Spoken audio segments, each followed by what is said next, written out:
Hey, okay, we're just gonna wait for people to join. Yeah, people trickling in.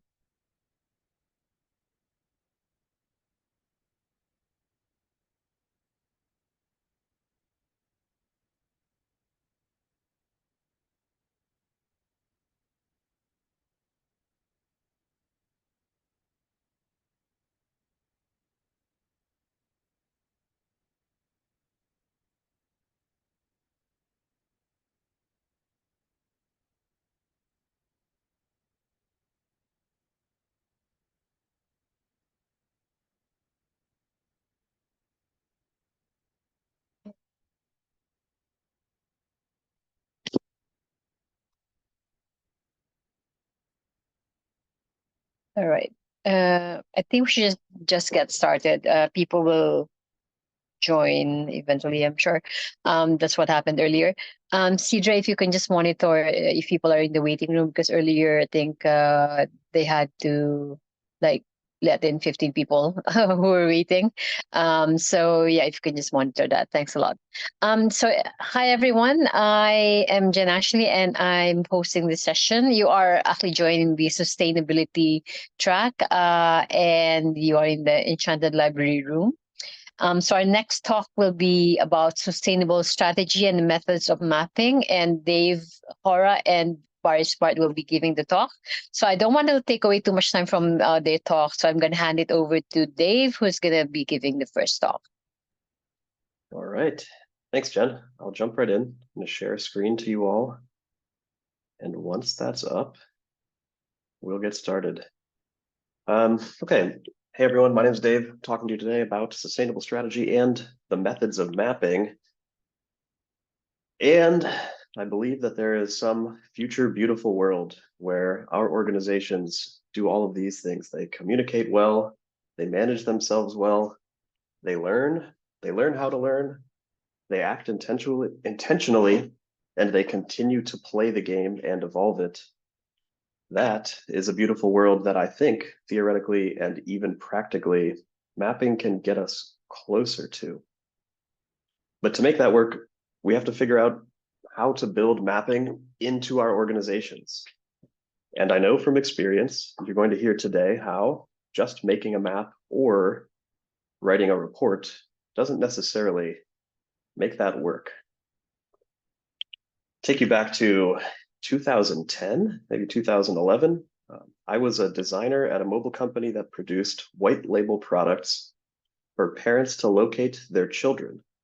This was before GPS, so we had cell tower triangulation, which is why there's quite a large uncertainty radius on where exactly Carla is in this picture.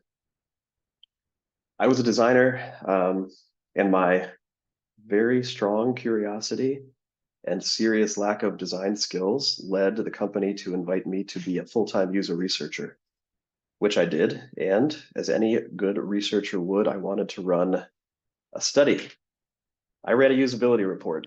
In fact, I created what I think may be the greatest usability report ever produced. Fully LaTeX typeset, PDF report, everything hyperlinked, beautiful methodological detail, and even hiding somewhere in its 34 pages, some bombshell findings, including parents cannot find where their children are on the map. Parents do not interpret the accuracy halo correctly. This felt to me as a young researcher like very, very important information. And I thought that this report would, of course, bring that information to the team and everything would change. Nothing changed. The CEO did look at the report and said to me, "This looks like it's good work." And I think that's about as far as I got. Nothing else happened. And eventually we did resolve some of the issues that were found in this study, but only through later and duplicative product efforts. And it really set me on a path. Like, what is it that makes people change how they work, how they see things? What I came to realize was that this new method, the company had never worked with a usability test before, meant a new signal, a new sensibility, and a new way of working. And whenever we bring these into an organization, that means we should prepare for inertia. Eventually, as a researcher, I found my way over the next 8, 10 years, was able to start solving problems and learning how to visualize what we were doing, invite the team into the process instead of going off and creating a report on my own and then presenting it as if it were the Lord's truth.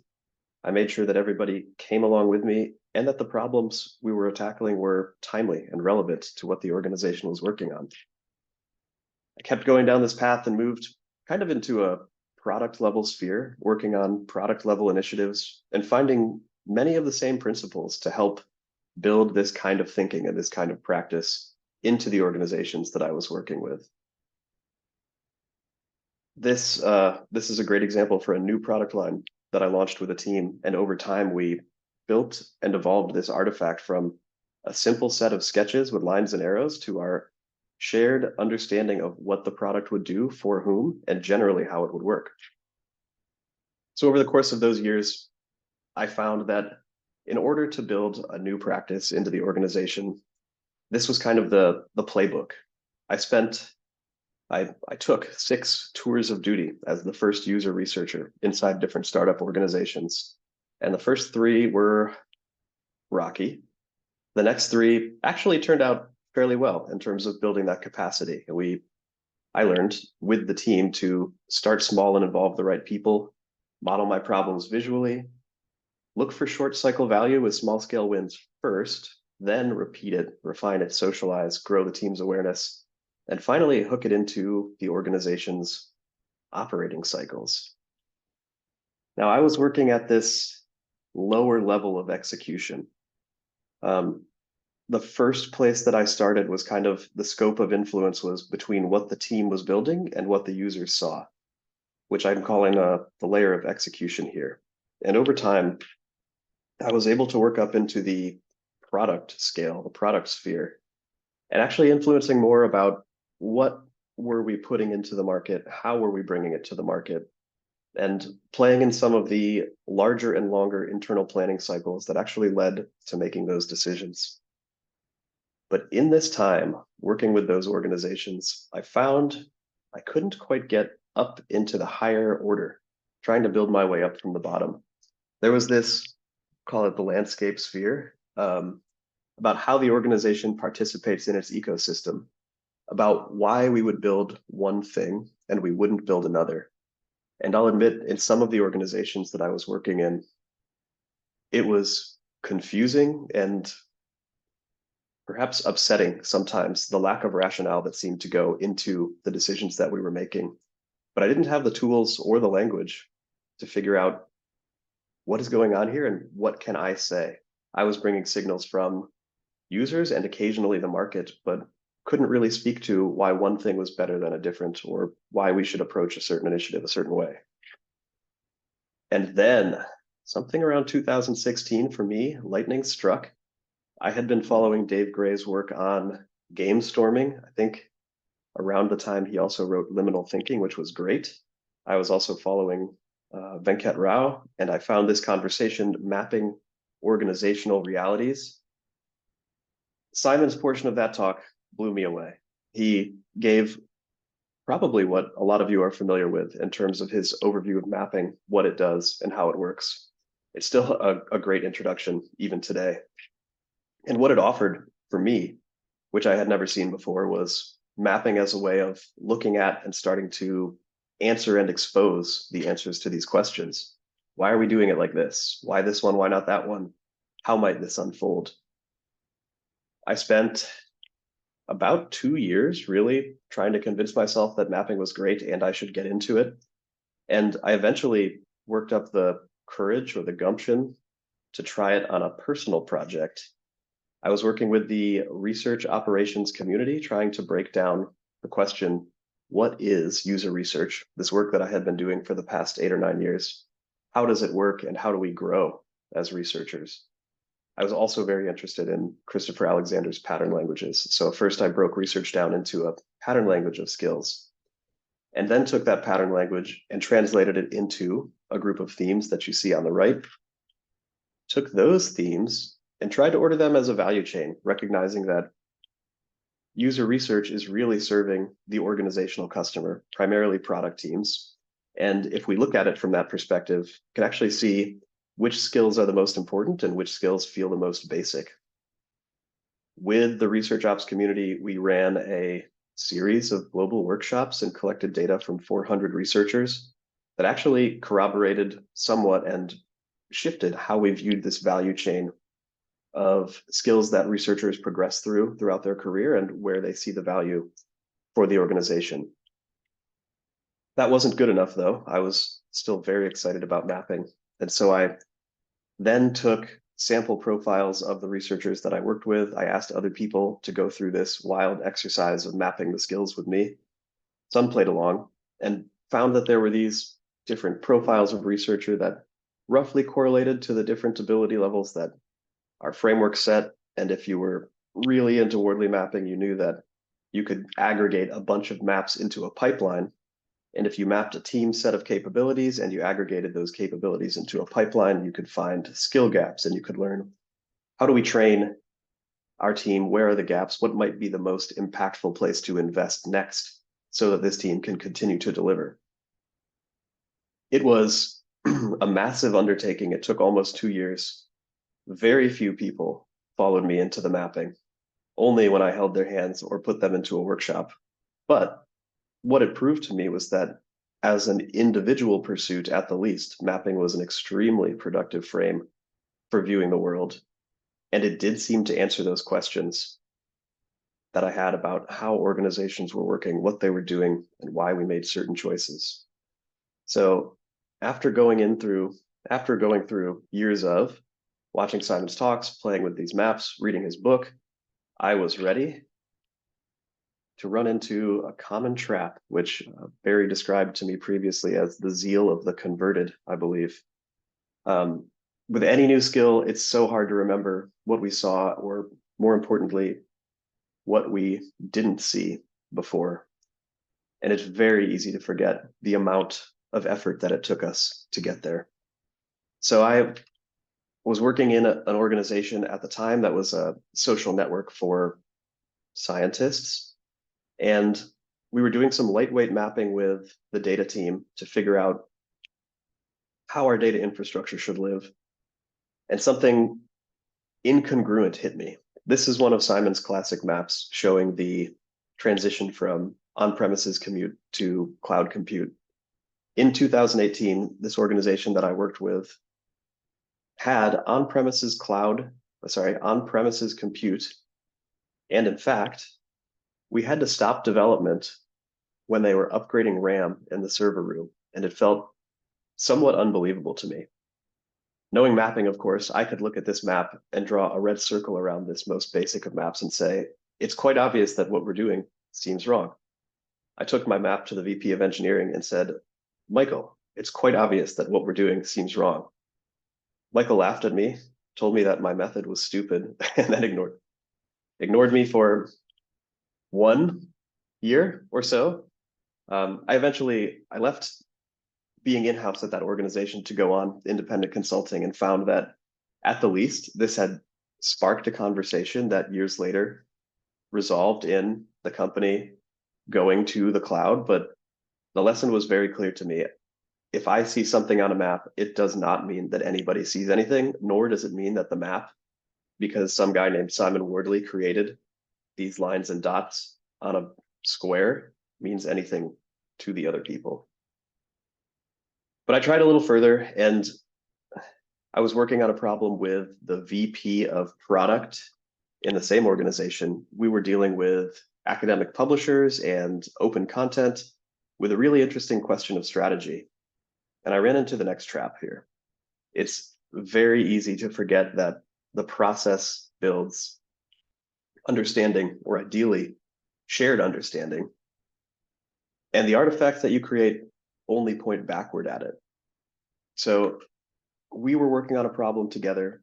He was very excited about Roger Martin's How to Play, How to Win framework, where to play and how to win framework.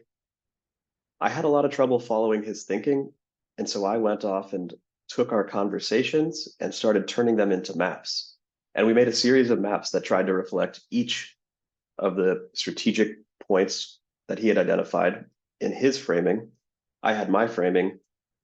I brought the maps to him, and he looked at them and said, "This looks very complicated." He could tell that it encapsulated the kind of thing that we were working on, that it seemed to be smart. He may as well have said, "This looks like good work," just like my prior CEO did. But I didn't get anywhere. That was my first two tries at trying to bring mapping into an organization from the bottom up, playing with strategy. I floundered around for a while, trying mapping to various degrees in various smaller scales, finding allies, finding partners in organizations and in consulting engagements, but never really getting the kind of traction that I expected or imagined maps should have at the organizational level. I wrote a guide on Wordly mapping, my primer to try and reflect and consolidate. Here's what I wish I knew about Wordly mapping. And in that guide, I said, Wordly mapping is easy. It's 3 steps. Define user needs, develop the value chain, and then add evolution. And as I take on recent engagements, I realize that that's in some sense true, but also so terribly dismissive of the breadth of what mapping contains and what it entails. If you look at mapping and its core elements, the map is really a window onto each of these different things that Simon has developed into the larger framework. We've got the strategy cycle, how we actually move and play the game. We've got the doctrine, the basic things that we should be doing, the characteristics of evolution, how we define where a piece sits on the board and how we expect it to act, the climactic patterns that talk about how the pieces on the board interact differently. And then if you can go all the way down this lovely chain of complex artifacts, you can get to strategic gameplay, which I have tried, and for my own career, for my consulting, have been able to reach, but never with a client engagement. And I realized this is my only AI generated image. It took quite a bit of time with ChatGPT to get us here. But mapping represents this unbelievable complex reality. And when we map, we're flattening it into these describable and discussable pieces. And those of us who know how to map assume that we can talk about these things. And when we point at something down below on the map, we are all referring to something up here in the world, and we see it the same way. Building that sensibility is actually a very difficult task in an organization, especially if you want to bring people along with you so they can build on it and work off of the same understanding. So if just make a map is not the best move, where do we go? I still think that mapping is one strong pathway towards this beautiful future where our organizations work better, work smarter, are more sustainable in how they live and how they play the game. But you can't just throw a map on it. You can have a mapping workshop with people in the organization to find where a problem is, but you can't expect that that instills any level of proficiency with the practice of mapping or the kind of thinking that mapping entails. So I went back to the strategy cycle, and this is an older one. I think this picture is from a 2016 post by Simon. And what I really like about this one is that it talks about where you should focus in the strategy cycle. And that aligns actually quite nicely with some of the elements in the doctrine table. Barry shared with me this nice version of the doctrine table, which you can highlight and play with. I didn't do that. I just put red boxes over it. But if you look at user need in the strategy cycle as the focus, I think there are a few elements of doctrine that align with that. Speaking the common language, knowing your users, obviously focusing on user needs and challenging assumptions. So maybe before we even get to a map, looking at this doctrine, looking at this focus of the strategy cycle, there's work that we can do to start building the understanding that mapping requires without actually drawing out the map itself. I'm working with a client right now who I think is really forward-looking in how they're approaching this kind of work. They want their whole team to understand the larger context of what they're doing, be able to speak about what they're doing strategically, how it affects user needs, and connect their work back up to the objectives that they're trying to work on. In order to get there, though, we need to build that common language, and a map, a few dots on a canvas, is not necessarily the best way to do that. So in presentations to leadership and in company all hands, we've started socializing the user segments that exist, 2 key user segments. We started seeding an understanding of some of the key user needs. Those we understand really well, further enumerated in workflows, life cycles, and other ways of describing them, and showing where we think there are other user needs that we're not answering particularly well. If you go back to the guide that I wrote in my primer for Wardley mapping, you can see we've basically done step 1, but what I thought step 1 meant was get your customer needs on the map. And what step 1 really means when we're talking about it from a doctrinal level is make sure that everybody understands what those user needs are. At least everybody that should be working with the map and that you want to be involved in this kind of thinking. Then we can move on. From there, we can look back at the strategy cycle. What is the next focus? It's the value chain, its position, and there are some nice pieces of doctrine that also align here fairly well. Speak a common language, once again, understand what is being considered, and focus on the outcome. If we know our user needs and we have a value chain, we can start to ladder our work up to what we are doing to serve those user needs. And that's what we've started doing here in, again, presentations to leadership and in smaller groups now, starting to test out this idea of the value chain, starting to test how do we describe and characterize the work that we're doing internally? Does it make sense to how it ladders up to these user needs? And what I'm showing you here is one scaffolded value chain for a single user segment, 3 different kinds of needs up top and different work layers of work that the company is doing below. This is the part that we're working on. We're trying to reframe existing capabilities as they tie to core user needs and they interact with one another. In a workshop, this is the kind of thing that people who are already quite familiar with mapping can do probably in, well, let's say 10 minutes to 2 hours together.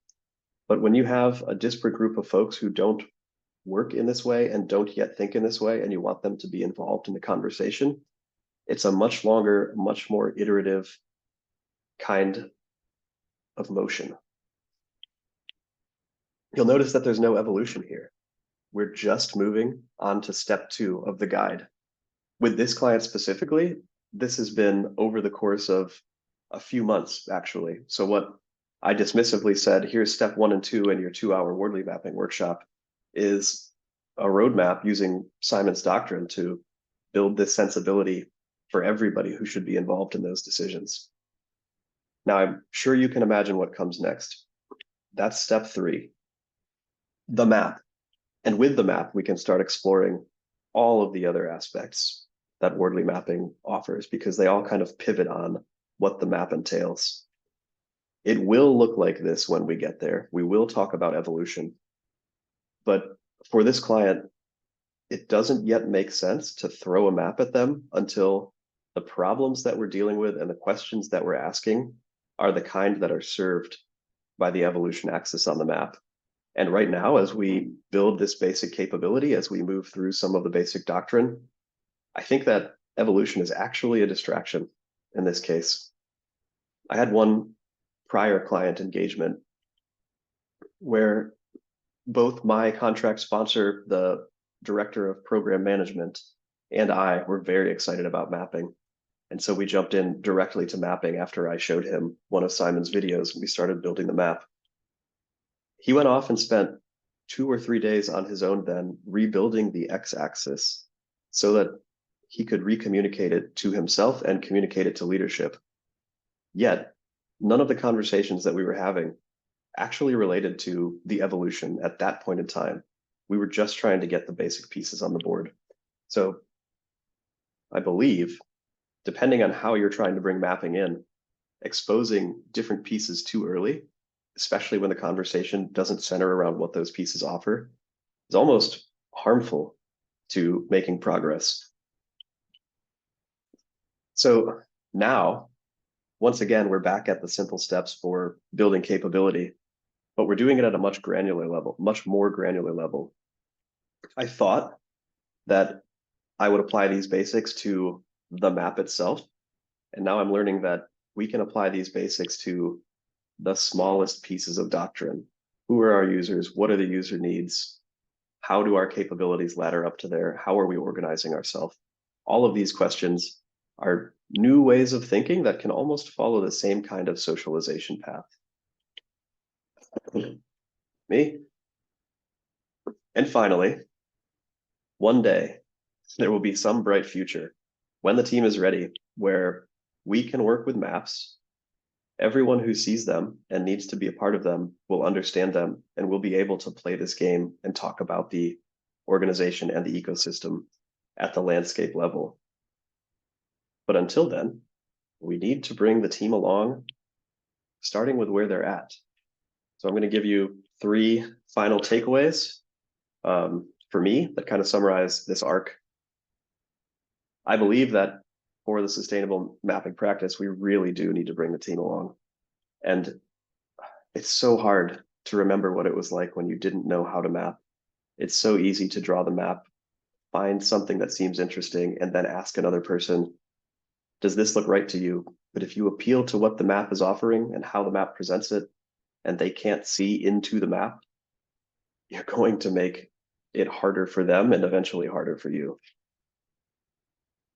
Also, I think I keep learning this lesson in all of my project work and consulting engagements now.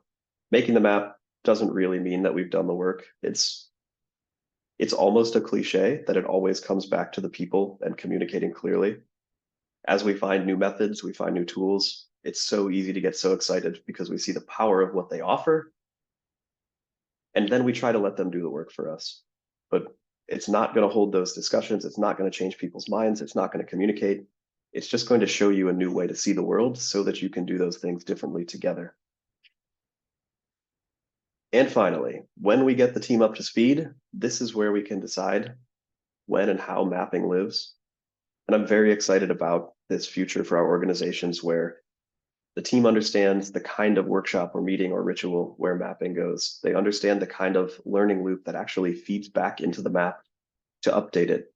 Because if we can express our hypotheses on the map, we're doing ourselves a real disservice if we're not actually testing them and see how they went. Finally, we can start to build an expectation for this kind of thinking and this level of concrete discourse. We have to get there first by bringing everyone up to speed, but then perhaps we will achieve, oh so simply, this wonderful world where our organizations communicate well, manage well, learn, act, and keep playing the game. That's my side of sustainable strategy and the methods of mapping. I'm very thankful to Simon for making this open source. I'm an independent researcher and now strategy consultant based in Porto, Portugal. You can find me at davesresearch.com if you want to. I occasionally take sabbaticals to learn winemaking here in Portugal or to learn to brew sake in Japan. And that's the end of my piece. Thank you so much for your time. Okay, thanks for that, Dave. Excellent talk. You might want to check the chat comments on the chat section as well. There is one question, but I think we'll reserve that till the end after Barry's talk, and we'll go through all the questions. So at this point, I'm gonna hand it over to Barry for his talk. Thanks, Jen. Great talk, Dave. I'm gonna kind of replay some of the messages you've got there and sort of build on that, but that was excellent. Thanks very much.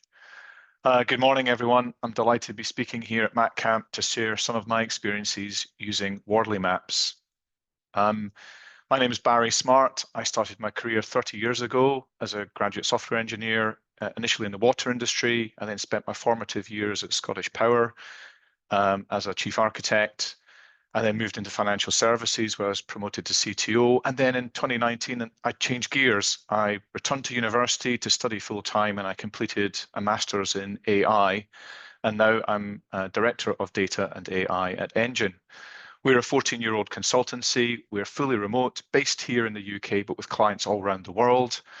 We like to help small teams achieve big things by combining our expertise, our processes, and our intellectual property. We're tiny, yet we deliver big outcomes, and we like to help our clients achieve exactly the same. In my spare time, I enjoy mountain biking. As you see, I seem to be in my element when I'm dirty and sweaty. And this selfie was taken earlier this year during one of my favourite Sunday routes along a section of the John Muir Way. I took the route from Falkirk, where I live, in central Scotland to our capital in Edinburgh, and the route passes through a town called Bo'ness. It is here that James Watt developed the first working prototype of his steam engine. His invention was able to create significant amounts of physical power, and this acted as the catalyst for the industrial age. And we're at another point of inflection where we're moving into a new digital age where machines are emerging that can create significant amounts of thinking power. And this thinking power is fueled by data rather than by coal. So it's an exciting time to be a data professional. And at Engine, Wardley Maps are a tool that we use to help our clients orientate and think about how to successfully navigate in this new digital age. And I wanted to share with you today 2 examples with you where we've used Wardley Maps and some interesting lessons we've learned along the way. So the first case study is about a consulting engagement we had with a 100-year-old actuarial firm. So I've anonymized some of the details you'll see on the map. But the firm had created a market-leading digital proposition alongside their core actuarial consulting business.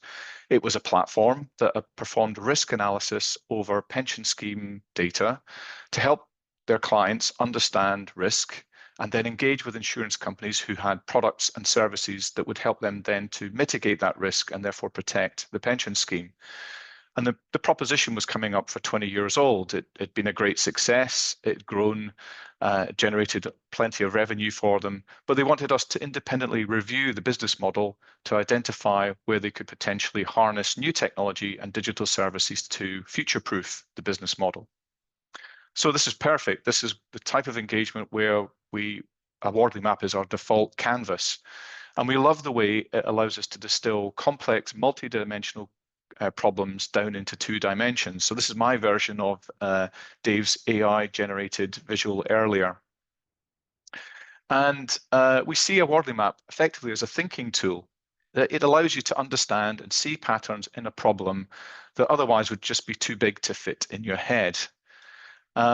So the map was extremely useful as ever in this engagement. It allowed us to consolidate our thinking and understanding as we worked through building up that knowledge about the client's business model, triggered lots of questions, and it flagged important things that we needed to go away and research in more depth.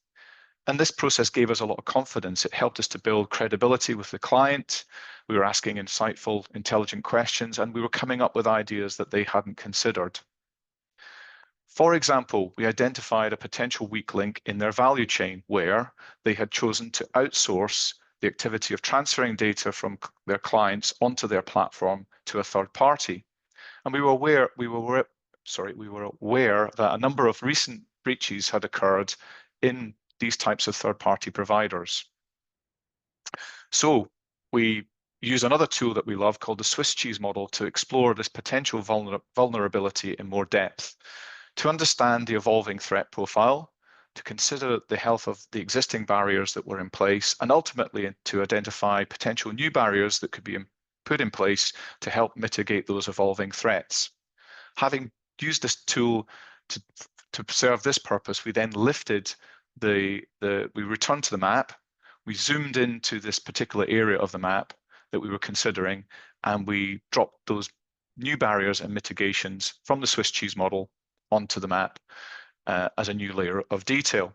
And this allowed us to think about how effective those mitigations could be in the broader strategic context, because the map enabled us to identify technology and skills that our client already had access to and could just leverage, as well as new innovative services where there may be resistance to overcome, but which would allow them potentially to differentiate themselves in a market that had been spooked by recent high-level, high-profile data leakage events. So at the end of the engagement, given the value we'd got from using Wardley maps, we decided to share them with the client in our sort of final write-up. And we provided a narrative explaining what Wardley maps were and walked them through the iterations of mapping that we'd performed. And what was interesting is the client engaged with the narrative that we put along with the maps, but unfortunately they didn't seem to engage with the maps themselves. It felt like the maps were foreign to the mental model that they had of their business, and it seemed to unsettle them.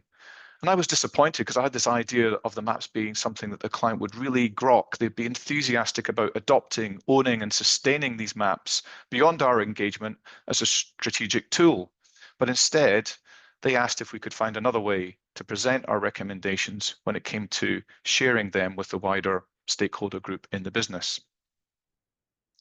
In effect, we were being asked to translate from the 2D map to a 1D narrative. We asked the client, well, how do you normally communicate and make strategic decisions? And it turns out that their default was a board paper. So we asked for a few examples of board paper so you could see the type of language they used. We got their board paper template, and then we translated the Wardley maps, a narrative from the Wardley map into that template. And it felt like we were losing some fidelity along the way, but we worked hard to extract the key messages. And I'm pleased to say that this method of communication worked. We got great engagement to the board paper, this 1D version of the map, if you like, and that worked really well. In retrospect, I think our first mistake was actually not to involve the client in the mapping process. We just presented the map at the end of our engagement as the output or the product of what we'd been doing. And the client simply didn't get it. Why was this? Well, I think with Wardley maps, there's a barrier to entry. I think it plays to what Dave was talking about earlier. We've all had time and space to read the book and watch the videos, play with Wardley maps. We grok Wardley maps, but it's a big ask for a bandwidth-constrained exec to understand a map at first glance, especially when it's a massive context switch we're asking them to make from operational thinking to strategic thinking. And the book, Thinking Fast and Slow by Daniel Kahneman, supports this view. It describes the interplay between slow, rational thinking and fast, intuitive thinking. And a Wardley map is very much suited to that right-hand side of this diagram. It's a tool to support rational, analytical thinking. It requires cognitive capacity. And the client didn't have the headspace. They wanted us to do this thinking for them. And I think that's something that we've got to be aware of. They wanted us to do that thinking, that slow thinking for them, and then present something back to them that would appeal to that fast, intuitive mode of thinking that they were operating in. So, lessons learned from this first case study. Be cautious about presenting a map as a product at the end of the work that you've done. It's not an artifact or a product to be presented, especially where you've not involved the stakeholders in the process of creating that map from first principles, going through that process that Dave explained earlier, taking it from a blank sheet of paper to something meaningful. It's useful to also acknowledge that the client may have outsourced the job of thinking to you. In this case, the objective isn't to make the client think, they're paying you to do that. So whilst you will get a lot of benefit from using a Wardley map yourself, you should set aside time to translate it, effectively going from that two-dimensional model to a one-dimensional narrative. And in doing so, you're going to go through another stage of simplification. And the challenge here is not to lose important information and to use that as an opportunity to amplify the key opportunities and recommendations. So what does that one-dimensional narrative look like? Well, we recommend you tailor that based on your client. In this example, we translated into a board paper. In other cases, it could be a PowerPoint deck or even a poster. Basically, reuse whatever method has worked well for the client in the past. Okay, moving on to case study 2. Here I was invited to speak at a mining industry conference hosted in Wollongong in Australia. And I was given a broad brief to speak about the impact of technology, data, analytics, and AI on the mining industry. This was an academic conference, and I assumed my audience in this case would therefore be thinking slow. So I decided to share the maps that I created with them, both in the academic paper, which was submitted in January, and then subsequently via the 30-minute presentation I did in person at the conference. I decided to lead them into the map in stages, I guess very much like the stages that Dave described earlier. So firstly, I developed the value chain independently of the Wardley map. And this alone was quite an interesting exercise, trying to distill a whole industry down into a simple model that my audience could relate to. I then lifted the value chain and dropped it onto the map. And this allowed me to introduce the core concepts such as the anchor at the top, what the vertical and horizontal axis meant. And my objective here was to use this initial map as a means of illustrating the leaps that the mining industry had made in the last 10 years by embracing technology, and then to project that forward. So I found a paper describing the benefits the industry had gained from using technology to automate longwall mining. I'll explain what that is in a second. So I captured the key benefits that this work had delivered as the anchors on the map. I wanted to zoom into that extraction stage of that value chain, which this work had transformed. And I set about illustrating how those benefits were delivered.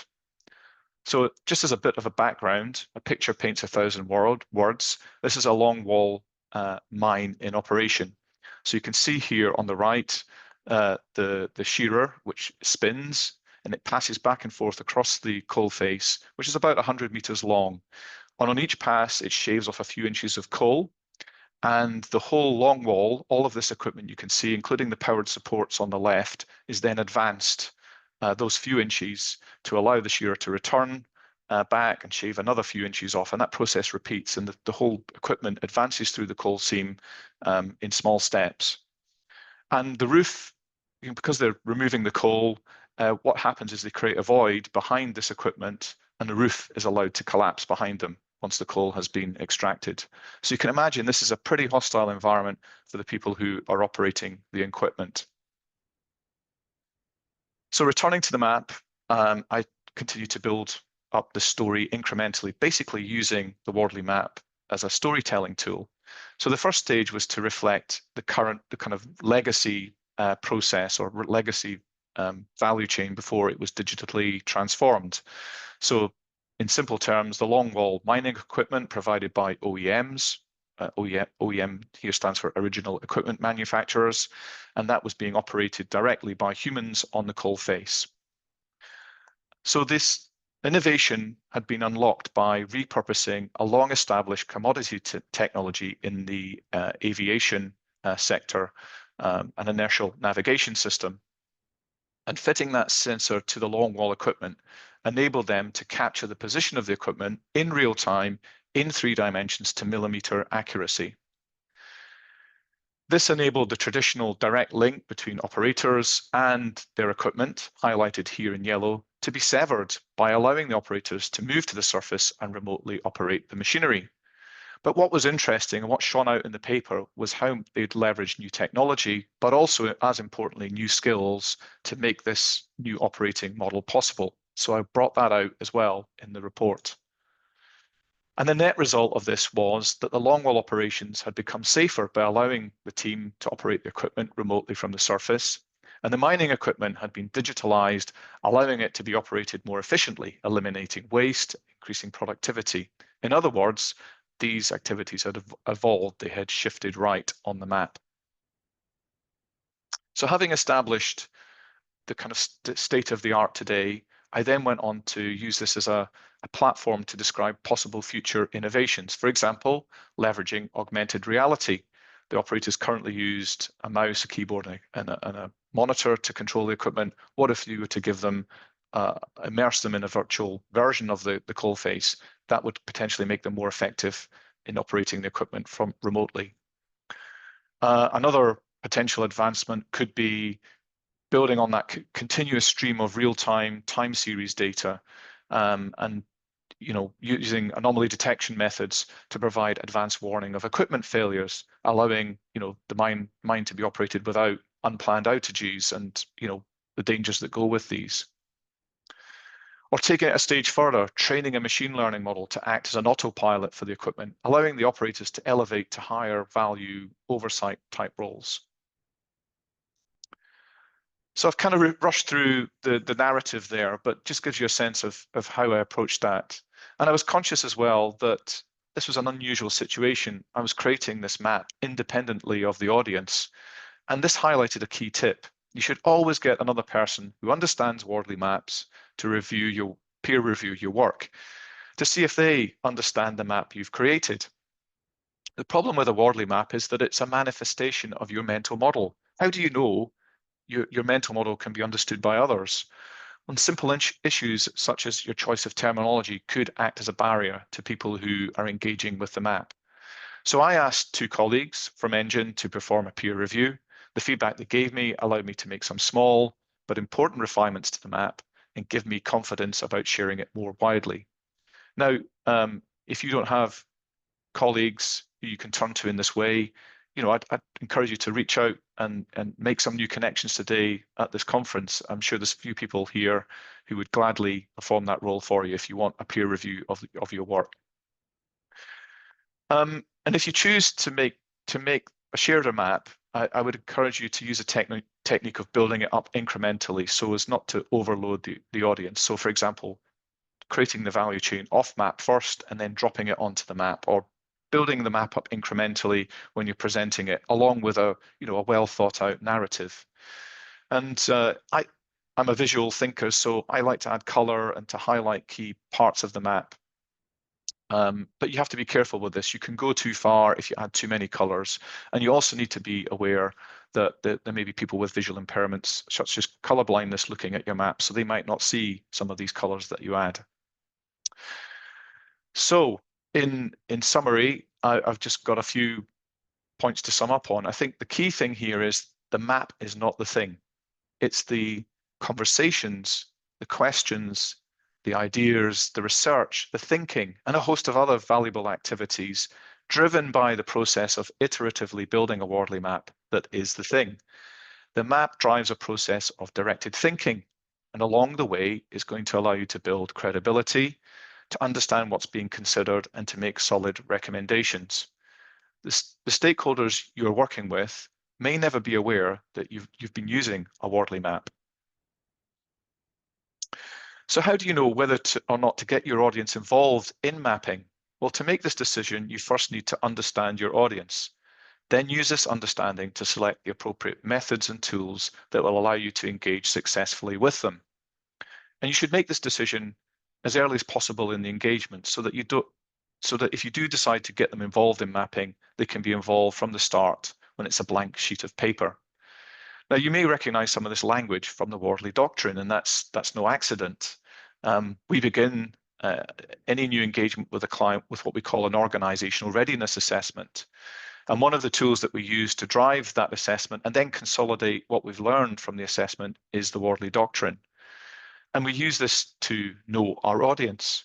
And we can then shape our engagement accordingly, for example, to determine whether to involve them directly in co-creating the map, or whether we shield them from the map and use other appropriate methods, first to gather the information we need to populate the map, and then communicate the recommendations that we've derived from using the map. So what elements of the Wardley Doctrine are indicators that your audience are ready to co-create a Wardley map with you? We would say that the items highlighted in green here are certainly important foundations. A Wardley map needs to adopt a common language. It's going to force you to rethink the assumptions your business is built on, and to think in detail about how your business works. And finally, the mere thought of bringing all of this into the open on a map can be a scary thought for some organizations. And our experience is that only 1 in 5 clients are actually ready to engage in co-creating the map. They have these kind of foundations in place. So what do you do if 4 out of 5 of your clients are not ready to grok Wardley mapping? Well, using this analogy, they're not ready to be handed an ordnance survey map and a compass. They can't read the map or use the compass to determine where they are, or find the location they want to get to, and determine the optimal path to get to. In this situation, that's your job. Building on this analogy further, your clients in that situation are looking for you to act like Google Maps. Other navigation apps are available, but it's your job to tell them where they are now, to help them find the location they want to get to. You then allow them to select from a few sensible route options, and then step them through that journey in a linear fashion, step by step, using language that is simple and familiar to them. You know, the mapping technology, the GPS technology, the accelerometer that orientates you, that's all hidden from the user. You've abstracted away all of that complexity to simplify the task of allowing them to achieve their goal, which is to thrive in this new digital age. So I hope that's been interesting and thought-provoking. I'd say please visit our website where you find more thoughts on Wardley mapping and strategy. My name is Barry Smart. I'd just like to thank Simon and the rest of the team for the invite to speak. And thanks all of you for attending this session. Jen, I think I'm running a wee bit early, but I'll pass back over to you. Thanks very much. Thanks, Barry. Great. Another great talk. And thanks for the comments in the chat, everyone. There is a Q&A tab, and we're going to go through some questions that's been posted there for both Dave and Barry. Let's see. Okay, the first question from Chinmay. This, I believe, was posted when Dave was giving his talk. So over time, when you had more success, did your positional authority or access with executive in the organization also increase for you to be able to influence things? Execs are busy. How much focus time did you get to convince or get attention? P.S. I'm asking this to understand better what is replicable, not questioning experience. Great question.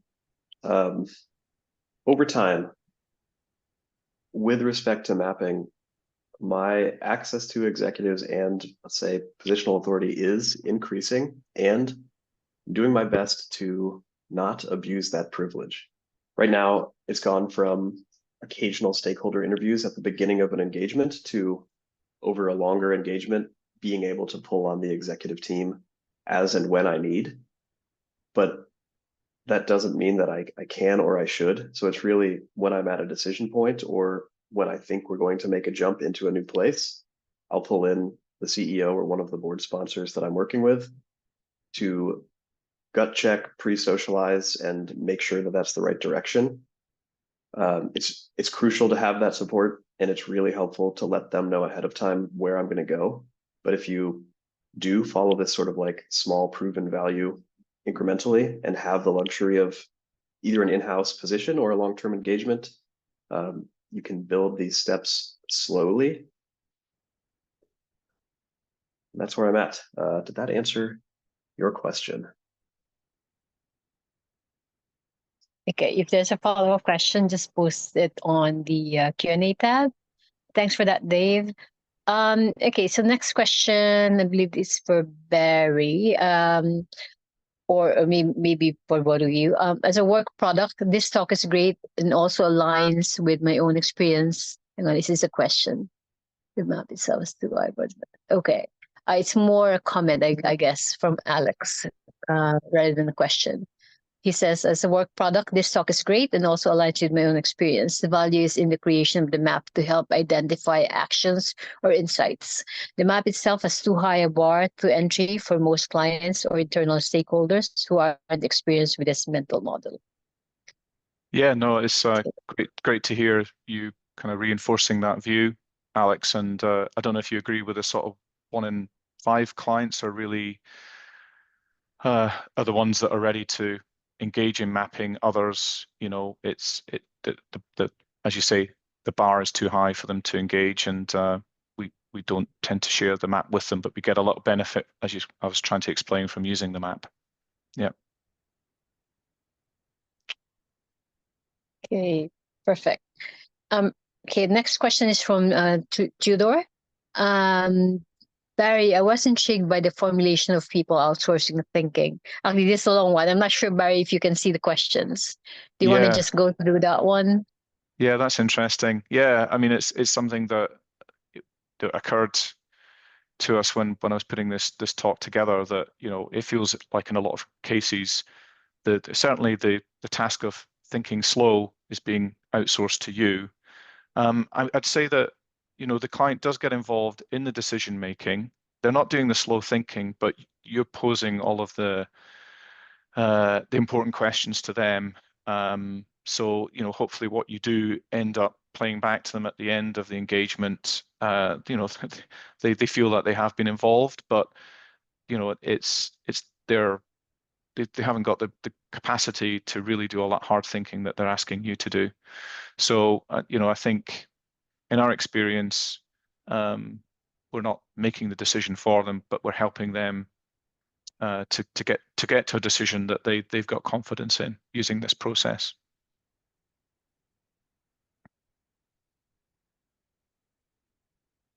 Okay, thank you for that. Are there any more questions from the group? Okay, this one from Ben.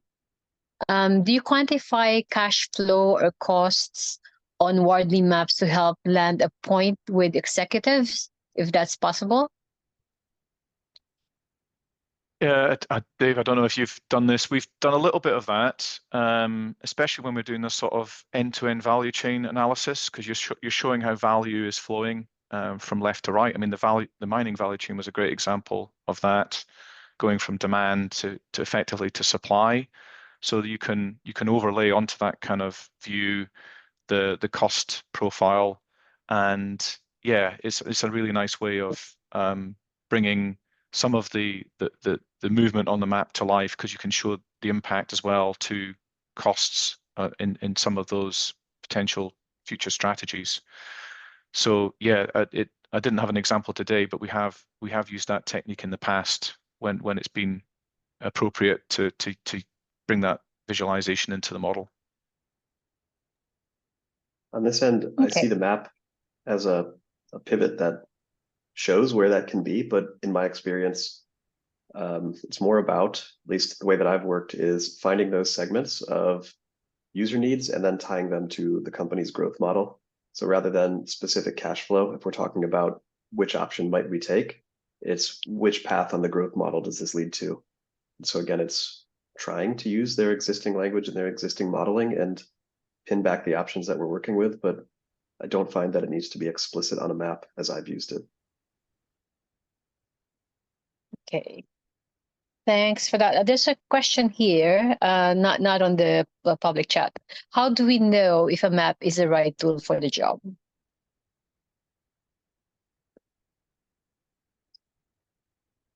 Well, again, I guess it comes down to, I mean, whenever we're being asked to look at strategy, the Wardley map is usually our default tool, because of it allowing us to, in a structured way, using a sort of common approach that we can all understand and buy into, it allows us to build that situational awareness and to draw out those sort of core understanding of the business model today and where it could be going in the future.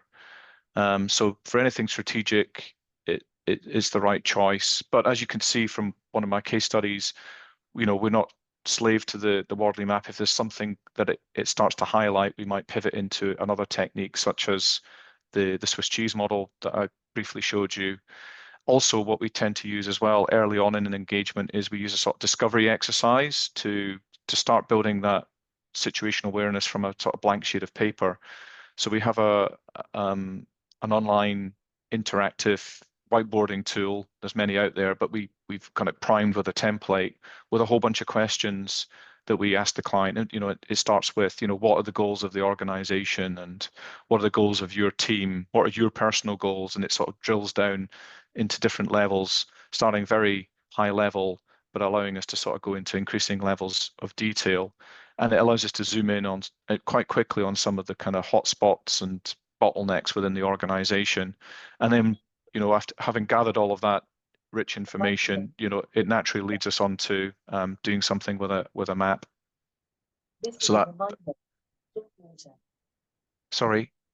So yeah, it's a great tool for that kind of situation, but you can augment it and pivot into other tools. Dave, I don't know what your thoughts are on this.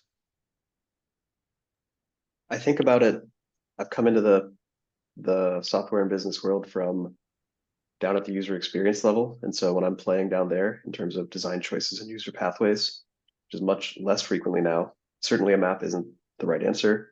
When we move up to the product level, it's usually more about user journeys, structured workflows, other models. Mapping can start to have value, but it's really the class of question is the first thing. It's like, are we actually talking about landscape or ecosystem level questions? That's sort of like, can I use the map internally? Does it help me? Will it help me and any immediate partners?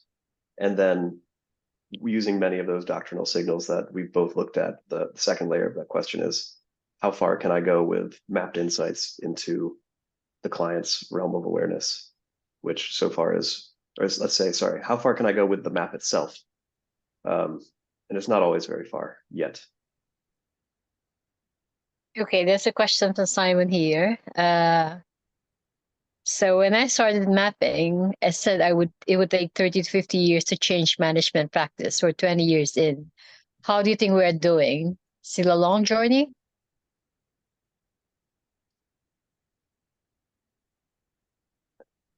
I Yeah.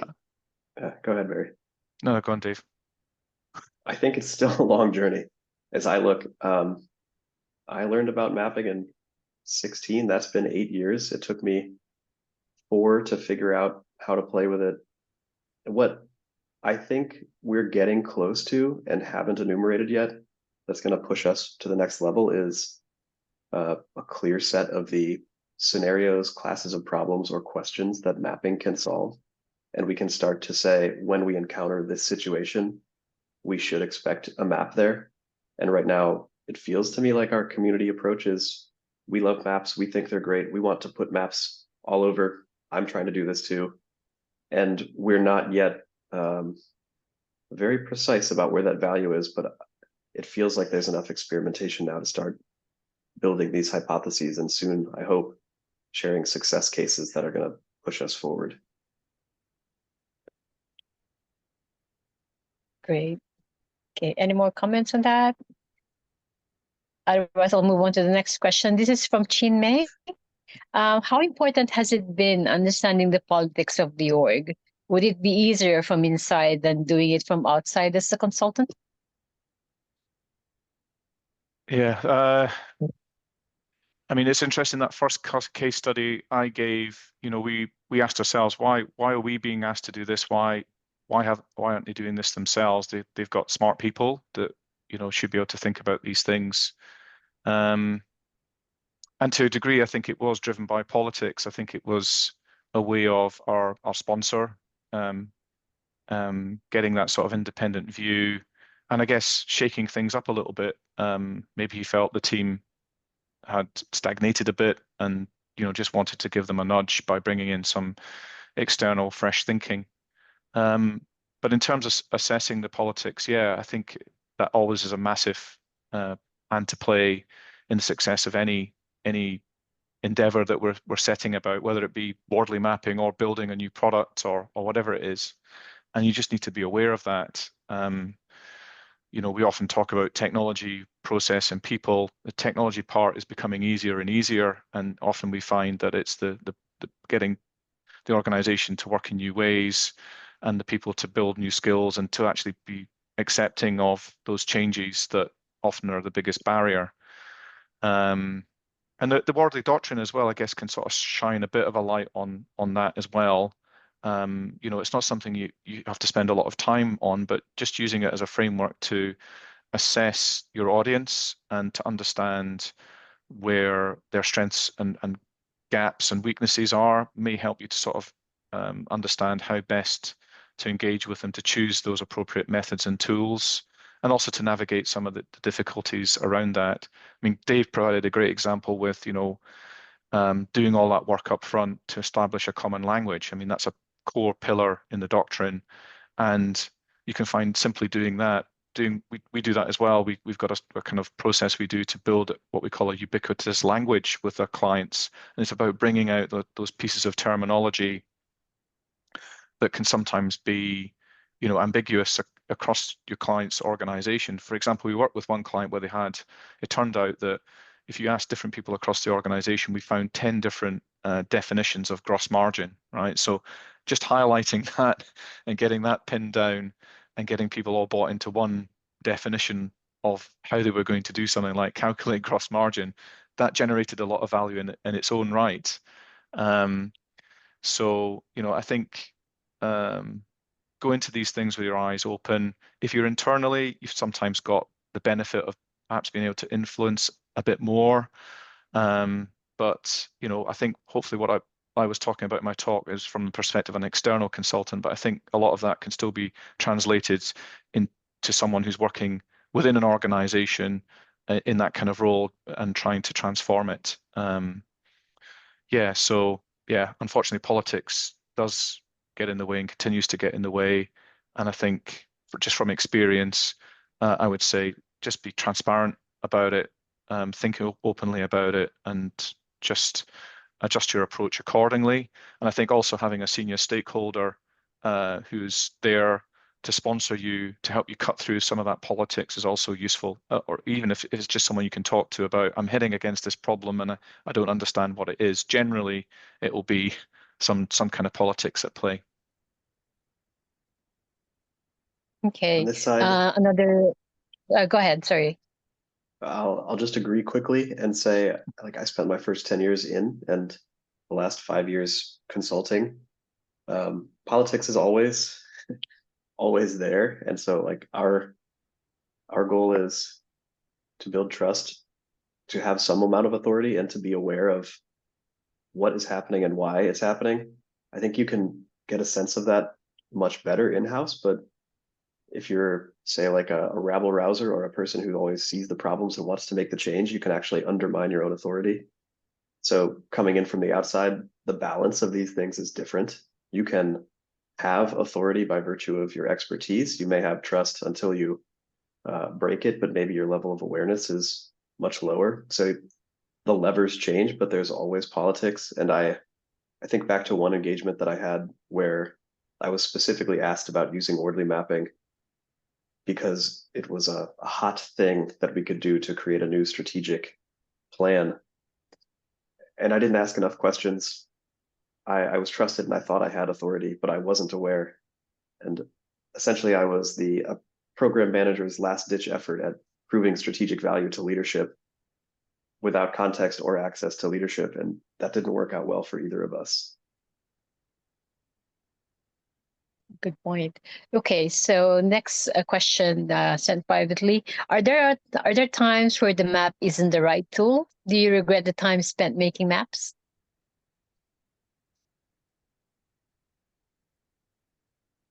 I think there are times when the map has gotten you as far as the map will get you.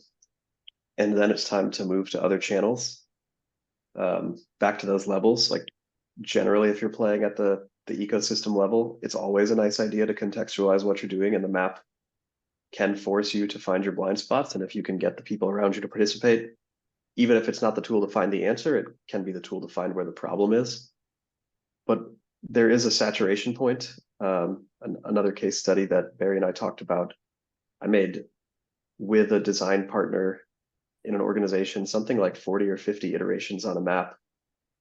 And after the first few, I got it, but we didn't feel like it was right. And especially he didn't feel like it was right.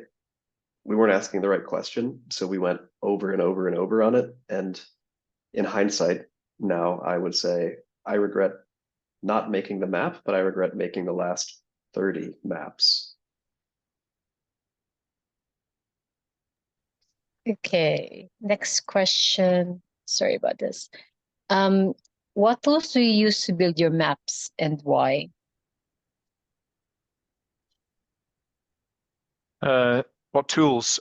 So the maps I showed you, yeah, so the maps I showed you today, I used Visio to build the maps because I just wanted that extra bit of control over, some of the visual aspects of the map in terms of colors and overlays and things. But the thing I like about Microsoft Visio is it allows you to connect objects. So if you move a node on the map, anything that's connected to it also moves with you, which is nice. And then more generally, if we're just sort of brainstorming maps, we tend to use the plugin for VS Code. We're engine, as you might gather from the name, we're software engineers primarily. So anything that is effectively coded really appeals to us. And we can put it under source control and do things like pull requests to get people to review and comment on what we're doing. So that's the other tool that we use. Dave, what do you use? Very, Any you're a secrets lot, you're willing to any yeah, secrets you're you're a willing lot to share? fancier than I am, Barry. I prioritize drag and drop as simple as possible, and easy manipulation first for me, and that can be Miro, FigJam, whatever it is, like any software that lets me connect lines to a node and move them around. But in an engagement, if we're going to go the mapping route, I just default to the tools on client property so that if they use Figma, we have it built in Figma. If they use Miro, we have something built in Miro. I I want them to be able to access it. I don't want to introduce something new. And I know we've got like online Wordly maps and MapKeep. So far, I haven't been using those because they're a novel thing for the client and one new place to store sensitive data, and they've already got enough places for that. Yeah, that's good. Okay, great Q&A so far. There's I think one or two more questions here, and we've only got 3 minutes left, so let's try and answer those two. The next one is Simon's just asked a question, Jen, in the yeah, live there's a chat. question from Simon. Do Yeah, you want yeah. to? Yep, I'm go just ahead. reading that. Yep. Yeah. I think everyone can see the Q&A Yeah, section so as well. how do you know when you're going beyond good enough? I guess, Dave, your example where you'd done 50 iterations on a map and regretted the last 30, I don't think you realized when that good enough had occurred and you'd gone beyond it. Did you learn anything from that about how you would stop that happening in the future, maybe? Yeah, I think I had mentioned before something about like we need to know the scenarios we're applying mapping to or what the problem is. If you come into it with and just appeal to the method and say we're making a map because it's mapping is the thing that we're making, Yeah, you're going to have a hard time knowing when you get to good enough. But if you can get to a clear objective or a frame around the activity, like we're trying to resolve this conflict, we're trying to make this decision, we're trying to understand our investment footprint here, usually the nature of the discussion and our internal feeling of like, have we gotten somewhere is a reasonable guide. But yeah, for me, it took a while to back myself out of the zeal for the method and say, okay, like I could run any workshop. Mapping is probably the best tool, but what is the problem that we're applying it to? yeah. Yeah, I definitely agree with that. And so I'd simply say that when the map stops, triggering interesting questions or generating useful insights or allowing us to be creative and innovate, that's when we sort of pause on that. It's served its purpose and we kind of move on. Okay, so Great. there's another question here. Do you ever find, sorry about that, just a second. Do you ever find it useful to leave parts of the map as undefined, a black box to explore later, to keep focus while evidencing listening? That's cool. I haven't done it as stated. Sometimes I keep a parking lot if we're doing a map session and say, this is amazing. Let's put that over here. But I actually like, it's kind of like when you're writing and you just put TK to come. I know we'll get it later. I would like to have now a black box element in my mapping repertoire. Yeah, I Okay. guess that I guess the equivalent for me was with the mining example. You know, I'd modeled the whole value chain to acknowledge the whole industry, but I left all of that ultimately grayed out and just focused on one area. So that kind of maintaining that bigger picture can be useful because that's effectively, these are your black boxes that you're choosing, in this case, not to open, but you can see that bigger picture as well. So yeah, it's a really interesting point. That's what occurred to me when you asked it. Okay, I think we've run out of time, but we can probably answer just one more question. What are you mapping right now and why, before we wrap up? I am currently mapping an extension of a further iteration of the research skills framework and trying to look at how the practice of user research is sort of unbundling itself and weaving into product development, and what that means for the people who do research. Writing a little bit on it and have posted it publicly and got 2 external comments, which was shocking. Like reasonably deep involvement with, I think this position should be over here. Have you considered that? Mm. That was great. That's good. You, Barry?